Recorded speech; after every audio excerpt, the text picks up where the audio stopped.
Welcome back to the Earth-1218 Watchers podcast. Today's topic is geopolitics. So to define geopolitics within kind of an MCU/comic-y sense, I found a good quote that kind of helps to identify what geopolitics would be. It is from a dissertation called Truth, Justice, and the American Way, the Popular Geopolitics of American Identity in Contemporary Superhero Comics by Mervi Miettinen. Geopolitics in itself is comprised of the spatial practices, both material and representational, of statecraft itself, and the critical analysis of geopolitical identities is closely tied to the popular culture myths of a particular nation. This idea of popular culture tying closely with how a country's geopolitical identity is defined to the rest of the world is shown throughout the movies in the MCU, from Captain America to even Thor. Today we're going to focus on a more Earth-based geopolitical viewpoint by diving deep into Captain America, the First Avenger, and Captain America Civil War to see how geopolitics plays out in those movies and how Captain America himself is a popular cultural myth of the United States that has a massive impact on how the US is seen in this universe. We're Julio and Franklin here at the Earth-1218 Watchers podcast. Join us in our ongoing mission as we analyze the geopolitics and popular geopolitics within the MCU and how they help drive the narratives of the movies we love.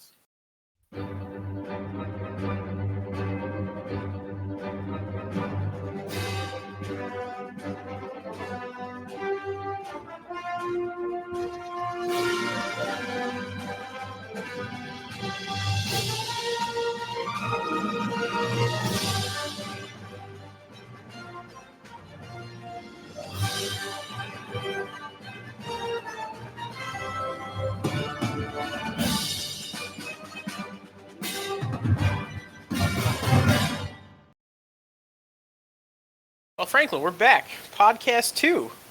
How you doing? Can't believe we got the funding. We did it. We're funded. We're ready to go. And you know what this means, Franklin? No, I really don't. Because we got the funding for this week, I got a clip for you. Really? I got a clip from Captain America, the First Avenger. It's not like this was planned at all. Not at all. I'm going to play it for you. You ready for this? Yes. All right, here we go. The Star-Spangled Man with the Plan. Captain America, the First Avenger. I can feel the nationalism. I don't know if I can do this. Nothing to it. You sell a few bonds, bonds buy bullets, bullets kill Nazis. Bing, bang, boom. You're an American hero. It's just not how I pictured getting there. The Senator's got a lot of pull up on the hill. You play ball with us, you'll be leading your own platoon in no time. Fix you. Go! Who's strong and brave here to save the American way? Not all of us can storm a beach or drive a tank, but there's still a way all of us can fight. Who vows to fight like a man for what's right night and day? Series E defense bonds. Each one you buy is a bullet in the barrel of your best guy's gun.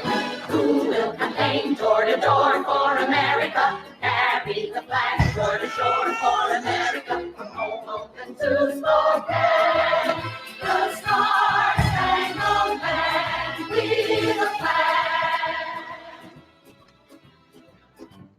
Cut. Guys, don't look at the camera. We can't ignore there's a threat, and the war we must win. Each one you buy is a bullet in the barrel of your best guy's gun. Full hand and loose on the goose, stepping goons from Berlin. Who will be taking the Lord for America?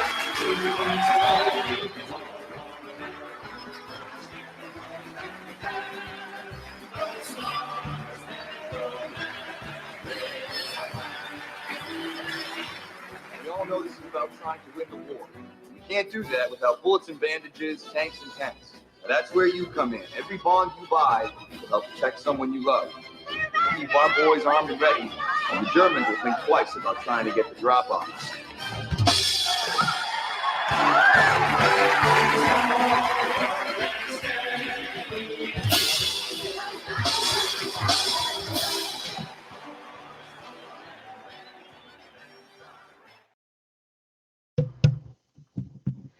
There we have it.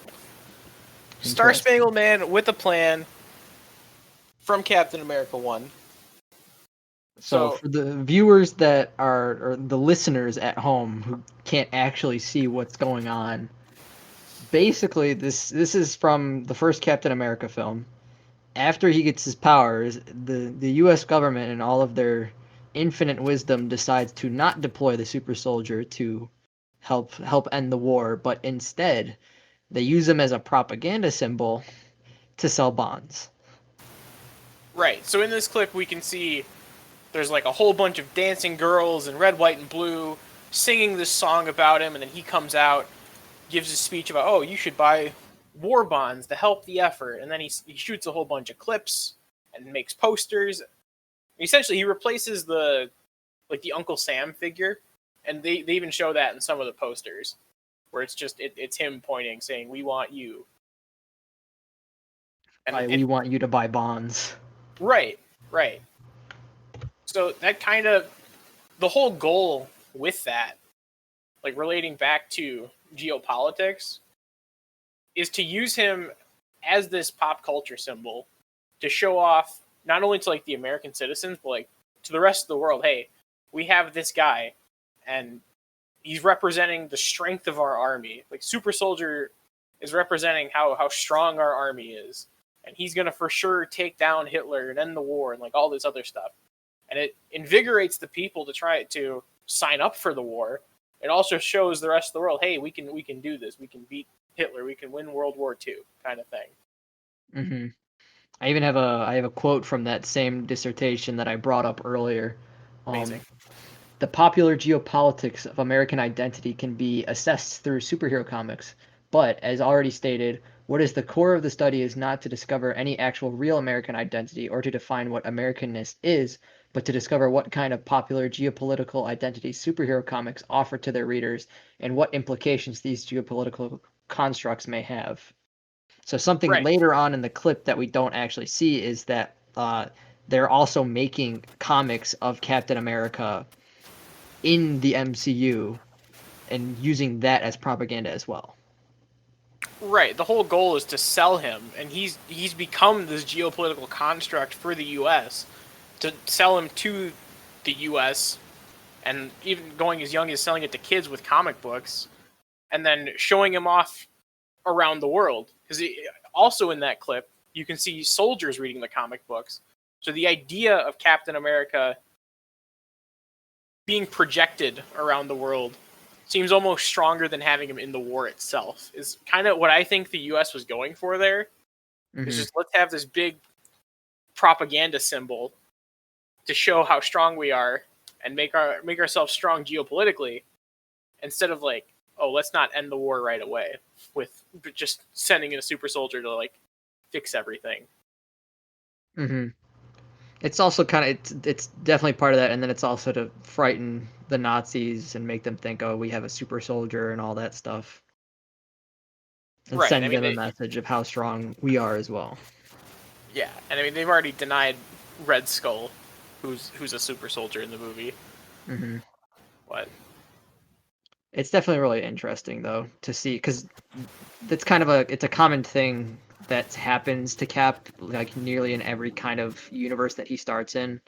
Like the same thing. It's the same thing in the MCU. He's used as a propaganda tool, but in our world, he was also a propaganda tool.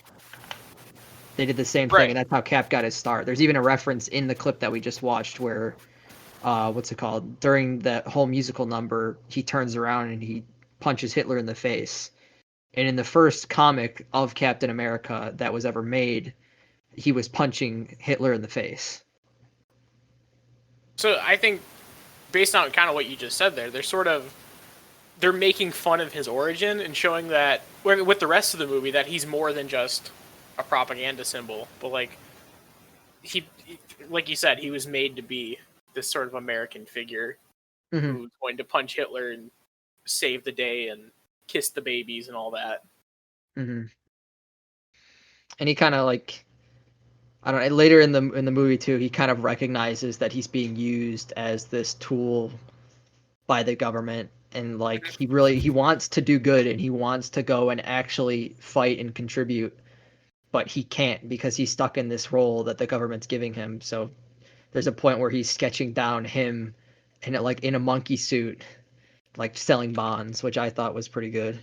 Right. He's just another circus monkey for them to play with. Mm-hmm. Yeah, and I mean, if put yourself in the shoes of the U.S. government in this time, right? You have the super soldier that just came out.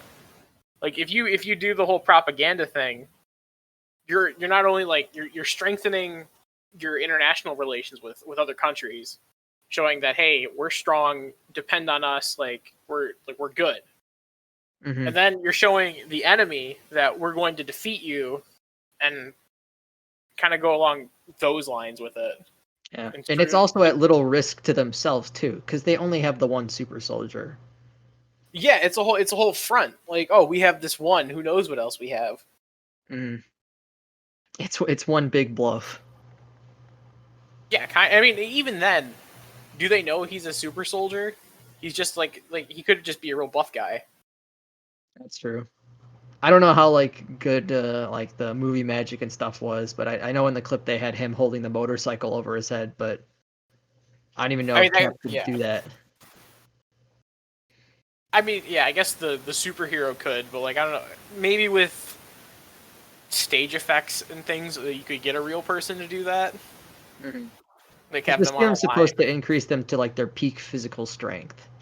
And yeah, he's strong and stuff like that, and he's fast and all that good stuff. But I don't know if Cap has like I don't remember what his strongest feat would be in the MCU. But even then, I don't think that he could hold a motorcycle over his head along with two women on it. Well, he does in that clip, and it's pretty amazing. It's very glorious, yes. So from there, Cap kind of transition. Well, he does his whole thing, goes over to Europe and fights the good fight, and then he gets frozen for so many years until he's eventually thawed out, and then he is kind of put back into the same situation he was before, but now he's part of the Avengers and works out of another kind of U.S. based organization. Right, he's going from being, instead of just it's still, I guess, propaganda for the U.S. government in a way, but it's not them controlling them directly. Because they're still representing America in terms of international relations wise, and how other countries are going to be viewing America and their strength, and even how America is going to be viewing other countries. Because we're the ones with the superheroes. What do you guys have? Sort of thing. And they have to play off of that. So he hasn't really escaped that fate that he was made for. Mm-hmm. And even like you said, with the Avengers, now that Cap's a part of it, it kind of links America to the Avengers, since it's also an American-based venture, and that kind of affects, like, their actions then affect the geopolitical scale of the U.S., like with the different films that they were in that show the actions of the Avengers. Right, like Captain America, he goes from just being, I mean, I guess he traveled to Germany in Captain America First Avenger, but he's going all over Europe in, when you go throughout like Age of Ultron and then into Captain America Civil War, where they have to sort of deal with the consequences of not only what he's doing, but also the rest of his team to the rest of the world. Mm-hmm. It's like, and at the same time, Age of Ultron, they dropped a city in Eastern Europe. Yeah, that probably doesn't look too great. Right, like how now you have to think, how is Eastern Europe going to feel about the U.S.? How is that going to affect their people and their people's view? Could you end up with sort of a situation where you have people trying to make like an anti-Avengers or whatever in Europe, and now we have strong superheroes over here, and then then war is going to break out. Mm-hmm. And not just that, they also have to think about their actions in the U.S. as well, because they've kind of branded themselves as the U.S. company with Captain America, but it's not like the government is specifically sanctioning the Avengers to operate. So you have the disaster in New York, you have the time that Hulk went rogue, in the ones, I forgot where the city was, I think it's probably somewhere in Africa since Claw was there. So Hulk went rogue and destroyed the buildings and went on a rampage in there, and then you finally have Sokovia. Right. And they all have to, and that's kind of the whole point of Civil War is you guys have sort of ruined the image of the U.S. by being who you are throughout the world, and they want to sort of keep them in check Mm-hmm. in a way. I think we have a clip about this. You would happen to be thinking right. 'Cause I do have a clip that relates directly to what we're talking about with the Sokovia Accords scene from Captain America Civil War. I think I can play that for you right now, Franklin. You ready for it? Love to hear it. I would love to hear it. All right, here we go. Go ahead. The world owes the Avengers an unpayable debt. You have fought for us, protected us, risked your lives. But while a great many people see you as heroes, there are some who would prefer the word vigilantes. And what word would you use, Mr. Secretary? How about dangerous? What would you call a group of US-based, enhanced individuals who routinely ignore sovereign borders and inflict their will wherever they choose, and who, frankly, seem unconcerned about what they leave behind?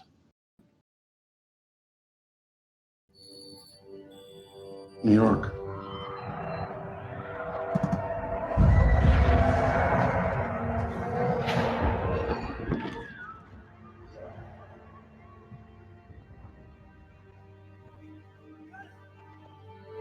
Washington, D.C.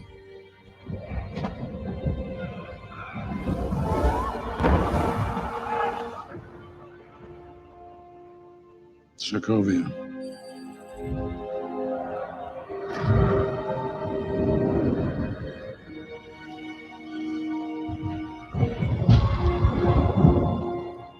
Lagos.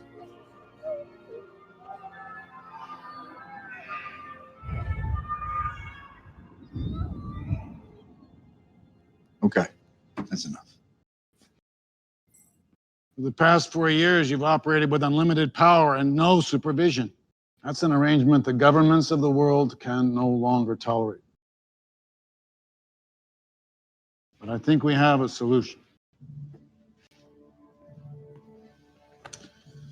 The Sokovia Accords, approved by 117 countries, it states that the Avengers shall no longer be a private organization. Instead, they'll operate under the supervision of a United Nations panel only when and if that panel deems it necessary. So just to reiterate, that was the Sokovia Accords scene from Captain America Civil War, where they first introduced the Sokovia Accords and try and make the Avengers go from, like you said, a private organization to being controlled by the United Nations and then deployed whenever they see fit instead of when the Avengers see fit. And that will inevitably split up the Avengers because you have opposing viewpoints from the inside. Mm-hmm. You have like Cap and then the few others who think that it's not right that the government should have to deploy them and they should be able to go and help wherever they want, versus like Tony who thinks that they need to be put in check. But can I also say, just while I have this fresh in my mind, it's kind of, I don't think that Washington, D.C. is a good example now that I'm rehearing this clip for, I don't know, probably the 5th time or something like that. But just like that wasn't the Avengers. Right. It was Shield, and not even Shield. It was Hydra who had the plan to put up these aircrafts and then take down millions of people that they thought were okay. And even then, they must have had to get some sort of government approval to like do all this stuff. And you could see how strongly Cap is tied to the Avengers because they're blaming this event on the Avengers, even though the Avengers weren't strictly like involved. It was Cap who was involved.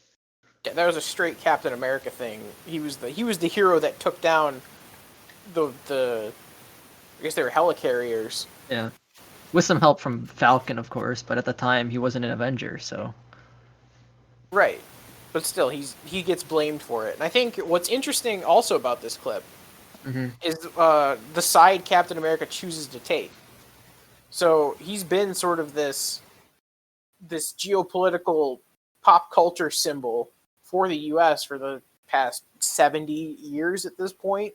And he's actually choosing to side against the government that has been controlling him. I mean, it makes sense the position he takes. Yeah. He wants to go. He's been controlled his entire life. He wants to be independent. The Avengers allowed him to do that, and now Yeah. they're again trying to use him as a propaganda symbol for the world, and it sort of makes him think about what he thinks is right, and he chooses that the government is not the way to go here. Because I'm probably thinking in his mind, he's like, it's gonna be another situation where I could be going and doing things and helping people, but they're just gonna have me stuck in this monkey suit again, and I'm not gonna be able to do anything. Right, and even that, he could be giving the U.S. a more positive view to the rest of the world with what they've been doing. But I mean, they bring up the point where, yeah, you can't just drop buildings and cities on people and not go unchecked, sort of thing. Yeah. They go into it later on, talking about where they don't know where Thor or the Hulk is at this point, and if they were to misplace some megaton 30 nukes, megaton nukes, yeah. there would be a consequence for it. So instead of sort of punishing the U.S., they're punishing the Avengers, is what the world is trying to get at here. They represent the U.S., and they made that clear, and that's why this whole thing is being made in the first place, is because you have a U.S. based group of superheroes going around. Yeah, they're enforcing what they think is right, but because they're from the U.S., they represent the country. They're not looking at specifically Avengers. They're looking at, the U.S. is up to trying to meddle in international politics again. Yeah, kind of thing. And the effects on that on global relations between the U.S. and other countries is probably. I mean, it's a good thing that the Avengers stopped whatever crisis was happening, but afterwards, it's probably broken down relations completely. And I think it would depend on a country by country basis. Like I would, if I was in Eastern Europe, at the time in this universe, right? I don't think I would appreciate the U.S. or like their ideologies, because they just came in and destroyed an entire country pretty much, just because of a problem that they made. So they make the problem. U.S. doesn't look too good for that, and then in solving the problem that they made, they destroy other countries and are starting to ruin relationships around the world. And that's sort of, it feels like it's opening up doorways for more sort of nefarious things to happen, because now the U.S. is being pushed down, and now other people who saw the U.S. as a threat, the Avengers as a threat, can start to rise, because they know, they're not going to deploy the Avengers against us. We probably won't be a big enough threat. We're not Ultron. We're not a portal with aliens coming through it, and then you can get very dangerous people coming out of that world. Yeah, and like you said earlier, with like if you were a citizen in that country, I mean, Avengers: Age of Ultron also kind of explores this, not with the whole fiasco in Sokovia at the end, but in the beginning when they're near Sokovia and they have to recover Loki's staff. There's that scene where some of like the fighting and explosions and stuff like that was getting redirected over into Sokovia, and what is it? Iron Man deploys the Iron Legion, and it's kind of like it's like a U.S. thing going into another country and saying, we know what's best for you, stay safe. Right. It's sort of, if you look at it like another branch of the military, and you can see the people there, they're throwing tomatoes at the robots and trying to destroy them. I think someone threw an acid bomb at one of them. Right, the face was burned off. Like they're not appreciating the way the U.S. is participating in their politics, and it's not making for a good face for the U.S. That's all because they're all pop culture symbols at this point. Like Iron Man became pop culture symbol in the universe as soon as he said, "I am Iron Man." And he's Tony Stark. And then you have Captain America, who's been one since the 40s. So like you have all these pop culture symbols trying to affect world politics, and the people are not appreciating that. And that's reflected in the Sokovia Accords when they try and regulate them.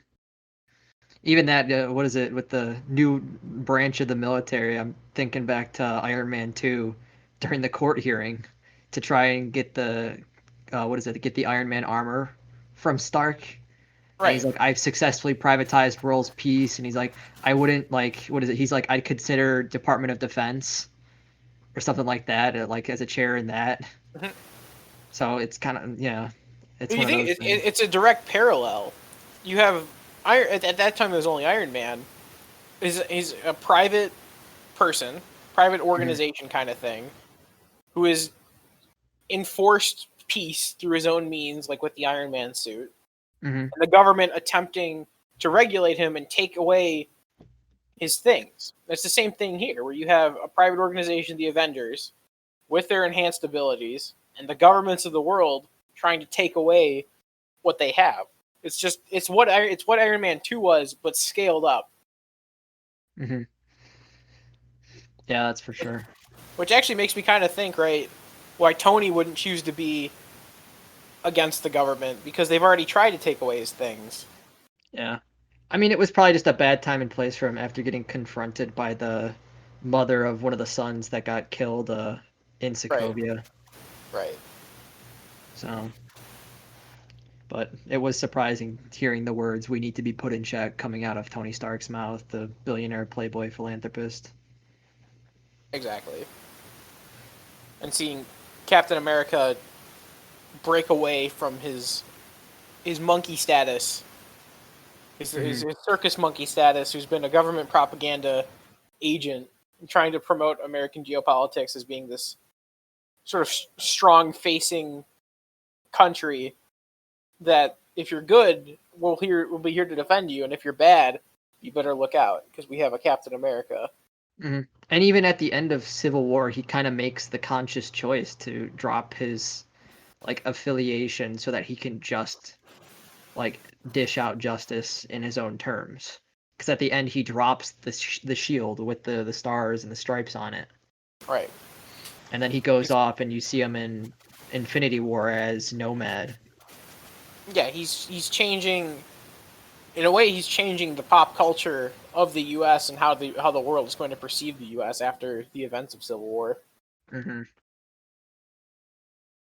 Well, Franklin, I think we had a very good discussion today about geopolitics and popular geopolitics with the MCU, and having our guy Captain America, and how over time he's been used as this figure in pop culture to sort of show the rest of the world what the U.S. has, and kind of what the people in the U.S. what they're trying to represent here with him. He's with him definitely a being very around. powerful geopolitical tool. Exactly. I think the MCU does a very, very good job of showing that and showing that idea off to the people. And there can even kind of be an argument later on about his return in Endgame. If you think about that a little bit. Because we kind of talked a bit about like how he dropped it at the end of Civil War, and is there meaning behind him picking up the shield again in Endgame? Right, and in Endgame, I think the boundaries are a lot looser because of how the world has been affected by everything, and he's sort of transcended from being just a U.S.-based U.S. face of geopolitics to sort of representing the world against a greater threat, which was Thanos in that case. Mm-hmm. And it was really a time that he could return to after the crisis.